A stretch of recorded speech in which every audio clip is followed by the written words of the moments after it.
शाम के समय संजय जैसे ही अपने घर आता है तो उसके माता पिता और उसकी पत्नी हॉल में बैठकर मुस्कुरा रहे थे, लेकिन जैसे ही संजय को आता हुआ वो घर के अंदर देखते हैं तो एकदम से उनके चेहरे की मुस्कुराहट पूरी तरह से गायब हो जाती है। और उसके बाद जो संजय के पिता होते हैं वो उसको एकदम से रोकते हैं और कहते हैं कि निकल जा इस घर से, इस घर के अंदर तेरा कोई भी अधिकार नहीं है। क्या कारण था जो पिता अपने इकलौते बेटे को घर से निकाल रहे थे और किस वजह से यहाँ पर ये लोग पहले तो मुस्कुरा रहे थे और संजय को देखकर इनके मुस्कान गायब हो गई थी। पूरी सच्चाई के बारे में जानने के लिए वीडियो को अंत तक जरूर देखें। मुंबई के अंधेरी के अंदर एक घर होता है जिस घर के अंदर माता पिता अपने बेटे संजय के साथ रहा करते हैं। पिता का अच्छा खासा कारोबार है जिस कारोबार को संजय बड़ा होने के बाद संभालने लगता है और माता पिता अब संजय की शादी की चिंता करने लगते हैं। इसके बाद जो संजय के माता पिता होते हैं वो उसके लिए लड़की ढूंढते हैं और ढूंढने से उन्हें एक आरती नाम की लड़की मिल भी जाती है। आरती से संजय की वो शादी धूमधाम और रीति रिवाज से करा देते हैं और उसके बाद जो आरती होती है वह दुल्हन बनकर संजय के घर में आ जाती है। आरती एक बहुत ही समझदार बहू होती है और वह अच्छी तरह से घर को संभालने लगती है। अपने सास ससुर का आदर किया करती और अपने पति का सम्मान किया करती और घर के अंदर पूरी रौनक आ जाती है जब से आरती ने उस घर के अंदर कदम रखा था। संजय भी अपनी पत्नी से बहुत ज़्यादा प्यार किया करता था क्योंकि आरती देखने में काफ़ी ज़्यादा खूबसूरत थी। धीरे धीरे समय बीतता है और समय के साथ साथ आरती और संजय की शादी को 15 साल बीत जाते हैं और अब तक आरती और संजय का एक 14 साल का लड़का भी था। यहाँ पर सब कुछ अच्छी तरह से चल रहा था, लेकिन तभी एक दिन सुबह सुबह जब आरती अपने घर से निकल रही थी किसी काम के लिए तो उसकी सास कहने लगती है कि बेटा थोड़ा सा सच सवर लिया कर, क्योंकि भले ही तुम्हारी शादी को ज़्यादा दिन हो गए हों लेकिन तुम्हें अपने पति की तरफ ध्यान देना चाहिए। लेकिन जो आरती होती है वह संजय पर अंधा भरोसा किया करती थी और इसी वजह से वह अपनी सास से कहती है कि माँ जी ऐसी कोई बात नहीं है, मेरे पति पर मुझे पूरा विश्वास है, वो मेरे अलावा किसी और महिला को आंख उठाकर भी नहीं देखेंगे। ऐसा कहकर आरती अपने काम के लिए चली जाती है और सास मुस्कुराकर घर में ही बैठी रहती है। धीरे धीरे कुछ समय बीतता है और कुछ समय बाद जो संजय होता है वो अचानक से अब रात रात भर ऑफिस के काम से बाहर रहने लगता है। इस बात को देखकर सास एक बार फिर से अपनी बहू को आगाह करती है और कहती है कि अपने पति से पूछ ले कि वो रात रात भर कहाँ रहा करता है। लेकिन यहाँ पर जो आरती होती है फिर भी अपने पति पर अंधा भरोसा किया करती है क्योंकि उनकी शादी को 15 साल हो गए हैं और उनका बच्चा भी काफ़ी बड़ा हो गया है, तो अब कहाँ वो उसे धोखा देने वाला था। इसी वजह से आरती अपने पति पर विश्वास किया करती थी और तभी एक दिन अचानक से जब आरती मार्केट में कुछ काम कर रही थी तो उसी दौरान उसकी नज़र एक गाड़ी पर पड़ती है जिस गाड़ी में उसका पति बैठा हुआ था और साथ में एक जवान और खूबसूरत लड़की बैठी हुई थी। अब जैसे ही यहाँ पर आरती अपने पति संजय को एक जवान और खूबसूरत लड़की के साथ देखती है तो एकदम से उसे धक्का सा लगता है और वह सोचने लगती है कहीं ऐसा वैसा तो कुछ नहीं। लेकिन फिर उसे वो वादे याद आते हैं जो संजय अपनी पत्नी से आरती से किया करता था और सोचने लगती है कि ऐसा नहीं हो सकता, मेरे पति मेरे सिवा किसी और लड़की के नहीं हो सकते, हो सकता है किसी ऑफिस के काम से कहीं जा रहे हो और इसी वजह से ये इसके साथ बैठी हुई हो। इसके बाद आरती इस बात पर सोचना बंद कर देती है, लेकिन जैसे ही आज वो लौटकर अपने घर आती है तो घर में आने के बाद सास का व्यवहार पूरी तरह से बदला था और सास उसे देखकर काफी ज्यादा शंका के भाव अपने चेहरे पर ले आई थी। इसके बाद पहले तो आरती सोचती है कि वैसे ही होगा कुछ ना कुछ, लेकिन जब काफी देर तक आरती घर के अंदर काम करती है और तब भी उसकी सास इसी अजीब निगाहों से उसकी तरफ देख रही थी तो उसके बाद आरती से नहीं रहा जाता और वह पूछने लगती है, माँ जी क्या हुआ, आप इस तरह से क्यों देख रही हो? जब से मैं मार्केट से लौटी हूँ तब से आपके चेहरे के हाव भाव बदले हुए हैं, आखिर क्या बात है? कोई परेशानी है तो आप मुझे बता सकती हो। इसके बाद सास कहने लगती है कि बेटा बात ही ऐसी है जिस बात को सोच सोचकर मेरा खुद का दिमाग खराब हुआ जा रहा है और मैं सोच नहीं पा रही हूँ कि तुम्हें किस तरह से इस बात को बताऊं। उसके बाद जो बहू होती है आरती वह अपनी सास के पास आती है और कहती है कि माँ जी आप मेरी माँ समान हो, जो भी बात है आप सहजता से मुझे बता दीजिए और मैं ज़्यादा से ज़्यादा उसे समझने की कोशिश करूंगी। तो इसके बाद सास कहती है कि ठीक है बेटा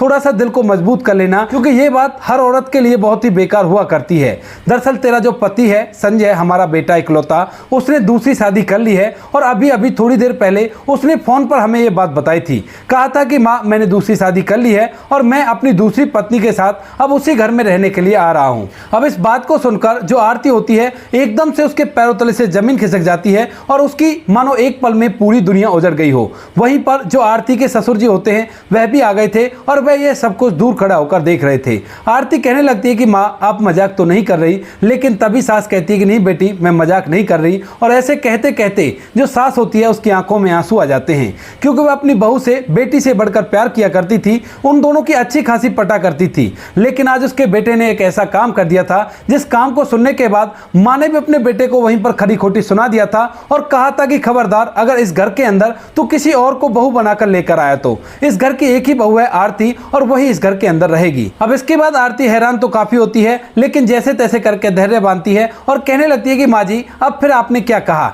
तो उसके बाद सास कहने लगती है बेटी मैंने तो उससे यही कहा दिया कि हमारे घर में किसी दूसरी बहू की कोई एंट्री नहीं है, हमारी तो एक ही बहू है और वही हमारे घर में रहेगी। इस बात को सुनकर आरती थोड़ी देर तक शांत होती है, लेकिन तभी वह कमरे के अंदर जाकर फूट फूट कर रोने लगती है। थोड़ी देर तक वह कमरे के अंदर अपने आप को बंद करके फूट फूट कर रोती है और उसके बाद सोचने लगती है उन बातों को कि जब उसकी सास कहा करती थी कि बेटा अच्छे से श्रृंगार कर, कहीं तुम्हारा पति तुम्हारे हाथ से ना निकल जाए। और उन बातों को भी सोचती है कि किस तरह से उसे अपने पति पर अंधा विश्वास था और वह अपने पति को किसी लड़की के साथ देखकर भी बिल्कुल भी ये बात पर विश्वास नहीं कर पाई। इसके बाद वह शीशे के सामने खड़ी होती है और अपने आप को शीशे में देखने लगती है। थोड़ी देर तक अपने आप को घूरती रहती है और उसके बाद अपनी मांग का सिंदूर, हाथों की चूड़ियां और पैरों की पायल उतार देती है। उतारने के बाद उसने साधारण से कपड़े पहन लिए थे और बिल्कुल भी मेकअप नहीं कर रखा था। जब ऐसे बेस में वो अपने कमरे से बाहर निकलती है तो सास उसे देखकर पूरी तरह से हैरान हो जाती है और कहने लगती है कि बहू तू ये क्या अपशगुन कर रही है,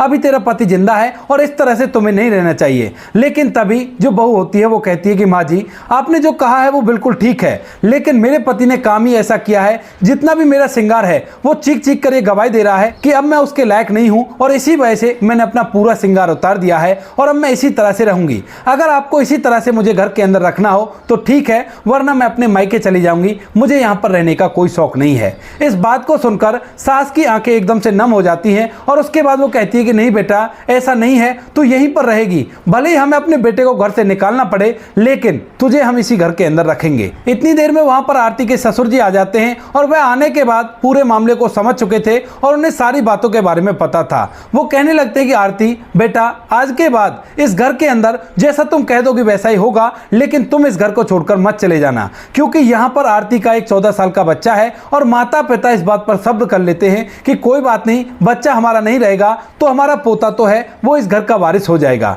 ऐसा सोचकर वह अपनी बहू का सपोर्ट करते हैं और उसके बाद अपनी बहू को नॉर्मल करने के लिए उससे कुछ ऐसी बातें कहते हैं जिन्हें सुनने के बाद उसके चेहरे पर थोड़ी सी स्माइल आ सके, क्योंकि वो सभी लोग इस बात से काफी ज्यादा परेशान हो गए थे। वहीं पर आरती का बेटा भी आ गया था 14 साल का और इसके बाद अचानक से वहां पर संजय की एंट्री होती है और संजय जैसे हॉल में बैठकर अपनी पत्नी और अपनी माँ और अपने पिता को हंसते हुए देखता है तो वो पूरी तरह से हैरान हो जाता है, क्योंकि उसने घर वालों को खबर कर दी थी कि मैंने दूसरी शादी कर ली है, लेकिन उसके बाद भी घर के अंदर मातम का माहौल नहीं था। तो इसके बाद जैसे ही घर वाले संजय को देखते हैं तो पिता एकदम से खड़ा होते हैं और कहने लगते हैं कि खबरदार बेटा अगर इस घर के अंदर घुसा तो, क्योंकि आज से इस घर की बेटी मेरी बहू है और आज के बाद तुम इस घर के अंदर बिल्कुल भी नहीं आओगे और जितनी भी हमारी प्रॉपर्टी है या कोई भी हमारा बिजनेस है उन सभी पर तुम बिल्कुल भी हाथ नहीं लगाओगे। अब यह बात सुनकर संजय, जिसे इस बात का बिल्कुल भी विश्वास नहीं था कि उसके पिता उसके साथ ऐसा कर सकते हैं, वह कहने लगता है कि पिताजी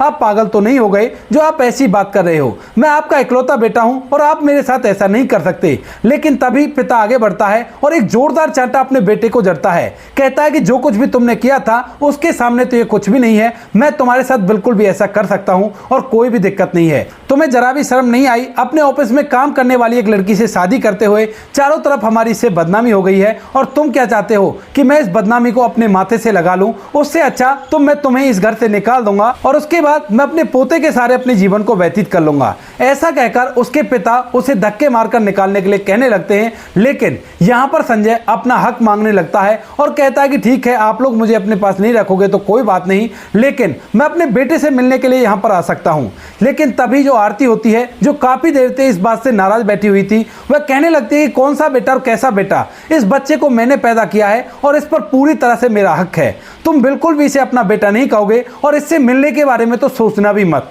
इस बात को सुनकर जो संजय होता है वो कहने लगता है कि ऐसा कैसे हो सकता है, ये मेरा भी बेटा है, और ऐसा कहकर वह अपने बेटे की तरफ बढ़ने लगता है। लेकिन वहीं पर जो संजय का बेटा होता है वह अब तक इन सभी बातों को समझ चुका था और वह इतना बड़ा तो हो ही गया था कि उसे सही गलत का फैसला अच्छी तरह से पता है। तो इसी वजह से वह अपने पिता को धमका देता है और कहता है कि खबरदार पिताजी, अगर आप मेरी तरफ बढ़े तो मैं आपका बेटा बिल्कुल भी नहीं हूं, मैं तो अपनी मां का बेटा हूं और मैं आपकी शक्ल तक देखना पसंद नहीं किया करता। आप निकल जाओ यहां से और जाओ उसी महिला के साथ अपनी जिंदगी को व्यतीत करो जिससे आपने शादी की है। ऐसा कहकर बेटा भी उसे धमका देता है और इसके बाद जो संजय होता है वह गुस्से में वहां से निकल जाता है। पिता ने उसे बिजनेस पर आने से भी मना कर दिया था और यहां पर बेटे के सारे बैंक अकाउंट सीज करवा दिए थे जिनसे वो पैसा निकाल सकता था। उन्हीं कपड़ों में, जो कपड़े उन्हें पहन रखे थे, उन कपड़ों में ही वो सीधा अपनी उस प्रेमिका के घर पहुंच जाता है जिस घर के अंदर उसने अपनी प्रेमिका को रख रखा है शादी करने के बाद। उस लड़की का नाम होता है नेहा। दरअसल नेहा कुछ ही दिनों पहले इनके ऑफिस में काम करने के लिए आती है, लेकिन यहां पर संजय जब नेहा को देखता है तो वह भूल जाता है कि वह शादीशुदा भी है और उसका 14 साल का लड़का है। इसके बाद वह नेहा की तरफ गौर देने लगता है और धीरे धीरे दोनों में प्यार पनपने लगता है। नेहा को नहीं मालूम था कि संजय शादीशुदा है और इसके बाद जब नेहा संजय से शादी के लिए बोलती है तो संजय भी हामी भर लेता है और बिना इसे ये बताए कि उसने शादी कर रखी है यह नेहा से शादी कर लेता है। शादी करने के बाद वह नेहा को अपने घर तो नहीं ले जाता है, लेकिन उसके लिए एक और फ्लैट ले लेता है किराए का और वहीं पर उसे रखने लगता है। कहता है कि देखो, मुझे काम के लिए कई बार बाहर भी जाना पड़ता है और कई कई दिन मैं इधर उधर भी रहा करता हूँ, इसी वजह से तुम्हें अकेला रहना पड़ेगा। लेकिन आज जैसे संजय घर पर आता है तो यहाँ पर जो नेहा होती है वह खिलखिलाते हुए उसका स्वागत करती है, लेकिन संजय के चेहरे की अपने आप हवाइयां उड़ी हुई थी और यह बात नेहा महसूस कर लेती है। जब नेहा ने यह बात महसूस की कि संजय के चेहरे की हवाइयां उड़ी हुई है तो उसके बाद वह उससे पूछने लगती है कि संजय क्या हुआ, तुम थोड़े से उदास दिखाई दे रहे हो। इसके बाद जो संजय होता है वह बात को बदलने की कोशिश करता है,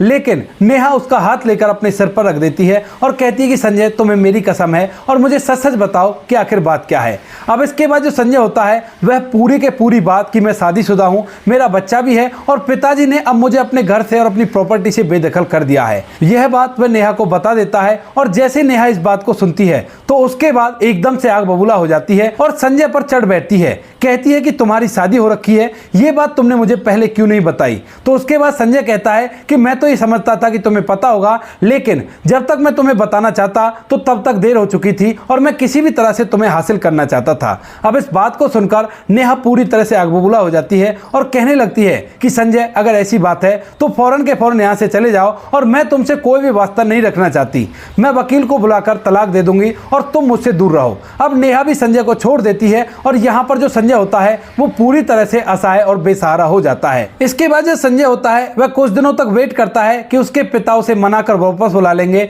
लेकिन पिता उसका नाम भी नहीं लेते हैं। और यहाँ पर जो आरती होती है वह पूरे के पूरी बिजनेस को अच्छी तरह से संभालने लगती है और कोई भी कैसी भी दिक्कत नहीं थी। धीरे धीरे लगभग 1 से 1.5 साल बीत जाता है और 1-1.5 साल के अंदर जो संजय होता है उसकी हालत काफी ज्यादा खराब हो जाती है। वह जहां पर भी काम के लिए जाया करता वहां पर काम तो उसे मिलता ही नहीं है और ऊपर से वह काफी ज्यादा शराब भी पीने लगता है। इसी वजह से वह छोटे छोटे काम करने लगता है, यानी कि कहीं पर किसी घर का रेनोवेशन का काम हो या फिर पेंटिंग का काम हो या फिर किसी की दुकान में डेकोरेशन के लिए हेल्पर की जरूरत होती है। ऐसे छोटे छोटे काम करके वह अपना समय व्यतीत किया करता है और जब वह अपनी जिंदगी के बारे में सोचा करता है तो उससे नहीं रहा जाता है और वह बार बार शराब पीकर अपना समय व्यतीत किया करता है। इधर जो आरती होती है वह डटकर सभी मुसीबतों का सामना करती है और पूरा के पूरे फैमिली उसे सपोर्ट भी किया करती है। आरती पूरे के पूरे बिजनेस को संभाला करती, साथ में बच्चे के स्कूल में भी जाया करती, उसका देखभाल किया करती और ऊपर से अपने सास ससुर की भी देखभाल किया करती है। वहां पर आरती किसी भी तरह से अपने सास ससुर को यह महसूस नहीं होने देती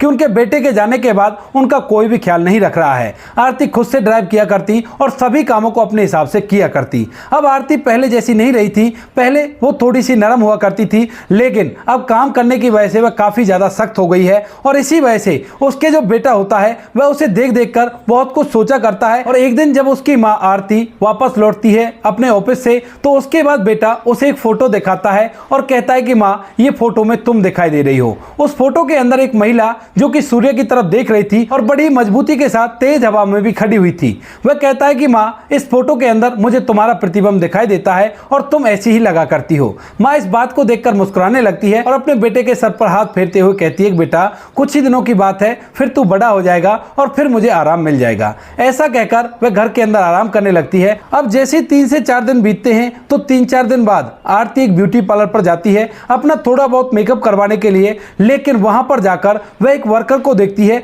जो कि ब्यूटी पार्लर को डेकोरेट करने के लिए आया था, और जैसे ही उसकी शक्ल देखती है तो पूरी तरह से हैरान हो जाती है, क्योंकि सामने जो वर्कर था वह और कोई नहीं, उसका वही पति था जिसने एक पत्नी और बच्चा होने के बावजूद भी दूसरी महिला से शादी कर ली थी, और शादी करने के बाद उसे घर लाने की भी बात कर रहा था। इसके बाद जैसे आरती उसे देखती है तो एकदम से सहम जाती है, लेकिन फिर वो उसको इग्नोर करके आगे की तरफ चली जाती है और ब्यूटी पार्लर में अपना मेकअप करवाने लगती है। इधर जब संजय आरती को देखता है तो देखने के बाद बहुत कुछ कहना चाहता है, बहुत कुछ बातें करना चाहता है, लेकिन उसकी भी हिम्मत नहीं होती और वह चुपचाप उस काम को करता रहता है। आरती अपना मेकअप करवा लेती है और मेकअप करवाने के बाद वहां से निकलने लगती है, लेकिन निकलते वक्त वह सोच विचार करने लगती है कि संजय तो पढ़ा लिखा भी था, वो चाहता तो कोई नौकरी अच्छी सी कर सकता था, लेकिन यहां पर नौकरी करने की उसे जरूरत कैसे पड़ गई। ये सारे सवाल उसके दिमाग में घूमते हैं और इसी वजह से वह अपनी गाड़ी के पास खड़ी होकर संजय को इशारा करती है और उसे अपने पास बुलाती है। संजय भी मानो इसी बात का वेट कर रहा था कि किसी भी तरह से आरती उसे माफ कर दे और माफ करके अपना कर अपने पास रख ले, क्योंकि उसकी पूरी जिंदगी पूरी तरह से बर्बाद हो चुकी थी और अब वह एक शराबी रह गया था और कुछ भी नहीं। इसके बाद जब संजय उसके पास पहुंचता है तो आरती कहने लगती है टोंट मारते हुए कि अब तो जिंदगी अच्छी तरह से व्यतीत हो रही होगी ना, तुम्हारी पत्नी तुम्हारे साथ अच्छी तरह से व्यवहार किया करती होगी ना। लेकिन तभी जो संजय होता है वह अपनी आंखों में आंसू ले आता है और आरती के पैर पकड़कर रो रो कर उससे माफी मांगने लगता है। कहता है कि आरती मुझे माफ कर दो, मुझसे बहुत बड़ी गलती हो गई। इसके बाद आरती बड़ी हैरान होती है और सोचने लगती है कि उस दिन तो संजय पूरे गुस्से में घर से छोड़कर गया था, लेकिन आज इसे ऐसा क्या हो गया जो फूट फूट कर रो रहा है। तो वो उससे पूछती है कि संजय क्या हुआ और किस वजह से तुम ऐसा कर रहे हो। तो यहां पर जो संजय होता है पूरी के पूरी दास्तां आरती को सुना देता है, बताता है कि किस तरह से नेहा उसको छोड़कर चली गई और उसके बाद कहीं भी काम में उसका मन नहीं लगता है और वह शराब पी पी कर अपना समय व्यतीत किया करता है। जिंदगी इतनी बेकार हो गई है कि उसे थर्ड क्लास काम करने पड़ते हैं और जीवन को जैसे तैसे करके जी रहा है। उसने कई बार अपने आप को इस दुनिया से मिटाने की भी कोशिश की है, लेकिन इस बात में वो नाकामयाब रहता है और यह बात वह आरती को भी बता देता है। जब आरती इन सभी बातों को सुनती है तो उसके बाद अपना फोन निकालती है और फोन निकालने के बाद अपने ससुर जी को इस बात के बारे में बताती है। ससुर जब पूरी बात को सुनता है तो वो कहने लगता है कि बेटा ये फैसला तेरा है, तू जो चाहे वो कर सकती है, और हमने तो उसी दिन इसे अपना बेटा मानना बंद कर दिया था जिस दिन इसने हमसे बिना पूछे तुम्हारे होते हुए किसी और महिला से शादी की थी। इसके बाद आरती के ऊपर जब फैसला छोड़ दिया जाता है तो वह थोड़ी देर तक सोच विचार करती है और सोच विचार करने के बाद संजय से कहने लगती है कि ठीक है संजय, अगर तुम अब सुधरना चाहते हो तो चलो मेरे साथ, मैं तुम्हें कुछ काम देना चाहती हूँ। इसके बाद जो आरती होती है संजय को अपने साथ ले आती है और घर का पूरा काम समझाकर कह देती है कि तुम्हें पूरा घर का काम करना होगा और मैं आज से बाहर का काम करूंगी, यानी कि आज से जो घर का औरतों का काम हुआ करता है उसे तो संजय किया करेगा और आरती बाहर रहकर उसी तरह से बिजनेस करा करेगी। इसके बाद जो संजय होता है वह अच्छी तरह से घर का काम किया करता है और आरती बाहर रहकर बिजनेस को संभाल रही है। संजय को इन बातों से कोई भी दिक्कत नहीं होती है और वह अच्छी तरह से घर के काम में जुट जाता है और धीरे धीरे करके उन सभी के रिश्ते दोबारा से ठीक होने लगते हैं। तो दोस्तों ये थी आज की कहानी, आपको जैसी भी लगी कमेंट सेक्शन में बता देना। वीडियो अगर अच्छी लगी हो तो वीडियो को लाइक और चैनल को सब्सक्राइब जरूर करें ताकि हमें थोड़ा सा हौसला मिल सके आप लोगों के लिए ऐसे अच्छे वीडियो बनाने के लिए। इन कहानियों को सुनाने का उद्देश्य किसी को परेशान करना बिल्कुल भी नहीं है। ये कहानी आपको इसलिए सुनाई जाती है ताकि आप लोग इन कहानियों में से कुछ ना कुछ सीख सको और अपने जीवन में उस चीज को अप्लाई कर सको। मिलते हैं किसी नेक्स्ट वीडियो में नए टॉपिक के साथ, तब तक के लिए जय हिंद, जय भारत, जय हिंदुस्तान।